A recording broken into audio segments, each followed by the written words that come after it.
আওয়ামী বাকশালীরা ক্ষমতায় থাকার জন্য জনগণের বিরুদ্ধে যুদ্ধ ঘোষণা করে প্রায় ২,০০০ মানুষকে হত্যা করে দেশকে মৃত্যুপরীতে পরিণত করেছেন বলে মন্তব্য করেছেন বাংলাদেশ জামাতে ইসলামের আমির। গতকাল রাজধানীর মিরপুরে মণিপুর স্কুল অ্যান্ড কলেজ মাঠে মিরপুর পূর্ব থানা জামাতে ইসলামী আয়োজিত সুধী সমাবেশ ও অন্তকর্মী সংস্থার সামগ্রী বিতরণকালে প্রধান অতিথির বক্তব্যে সব কথা বলেন তিনি।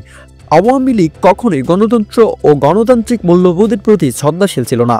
তারা অবৈধ ক্ষমতা দীর্ঘায়িত করে গদিতে থাকার জন্য যা ইচ্ছা তাই করে বেরিয়েছে, তাই তাদের বিদায়টাও মোটেই সম্মানজনক হয়নি। ইতিহাস পর্যালোচনা করে আমরা দেখতে পাই এমন লজ্জাজনক বিদায় অতীতে কখনোই হয়নি। আর যারা এভাবে একবার বিদায় নিয়েছে তারা আর কখনোই দৃশ্যপটে ফিরে আসতে পারেনি, বরং তাদেরকে ইতিহাসের আস্থা করে নিক্ষেপ হতে হয়েছে। দেশের পতিত স্বৈরাচার আবারও ক্ষমতায় ফিরে আসার জন্য নানাবিধ ষড়যন্ত্রের শিকার হতে হচ্ছে প্রতিনিয়ত। নানাভাবে দেশকে অস্থিতিশীল করার অপচেষ্টা চালিয়ে যাচ্ছে তারা। তিনি উপস্থিত সুধীদের উদ্দেশ্যে প্রশ্ন করে জানতে চান, যারা অকারণে মানুষ হত্যা করেছে তাদের এদেশে রাজনীতি করার অধিকার আছে কিনা। তিনি অর্জিত বিজয়কে অর্থবহ করার জন্য সবাইকে ঐক্যবদ্ধ থাকার আহ্বান জানান। তিনি বলেন, ছাত্র আন্দোলনের দাবি ছিল খুবই যৌক্তিক, কিন্তু তারা বিষয়টিকে ইতিবাচকভাবে সমাধান করতে চায়নি, বরং রাষ্ট্রীয় শক্তির অপব্যবহার করে আন্দোলনকে ভিন্ন খাতে প্রভাবিত করার চেষ্টা করেছে। মূলত তারা অতি ছোট দাবিকে অপেক্ষা করতে হাজার হাজার মানুষ খুন করে নির্মম পাশবিকতার পরিচয় দিয়েছে। তারা শুধু আবু সাঈদ বা মুগ্ধের মতো ছাত্রদের নয়, বরং সব শ্রেণী ও মানুষের উপর নির্মমভাবে গুলি চালিয়েছে। তাদের জিজ্ঞাসা থেকে রেহাই পায়নি নারী, শিশু ও বৃদ্ধ মায়ের কোলে দুগ্ধজাত সন্তানও।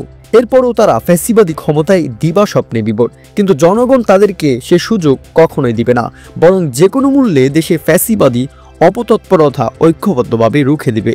জামাতে আমির বলেন, আওয়ামী লীগের অপশাসনে দুঃশাসনে রাষ্ট্রের সব সেক্টর ধ্বংস করা হয়েছে। তারা ব্যাংক, বিমা সহ অর্থনৈতিক সকল প্রতিষ্ঠান ও রাষ্ট্রের অঙ্গ প্রতিষ্ঠানগুলোকে পরিকল্পিতভাবে ধ্বংস করে দিয়েছে। মূলত তারা জনগণের ভাগ্যের পরিবর্তনের কথা বলে নিজেদের ভাগ্যের পরিবর্তন করে নিয়েছে। জনগণ তাদের এমন অপশাসন ও দুঃশাসনে ফিরতে চায় না। আর যারা অতীতে ক্ষমতায় ছিলেন তাদেরকে স্মরণ করিয়ে দিয়ে আমিরে জামাত বলেন, নিজেদের অতীতের দিকে তাকান। ভালো করলে জনগণ আপনাদেরকে আবারও বেছে নেবেন, অন্যথায় অবশ্যই প্রত্যাখ্যান করবেন। তিনি জনগণকে আস্থায় নিয়ে রাজনীতিবিদদেরকে রাজনীতি করার আহ্বান জানান, তাহলেই জনগণ আপনাদেরকে সাদরে গ্রহণ করবেন। নিউজনগর, আরিয়ান ফার্সি।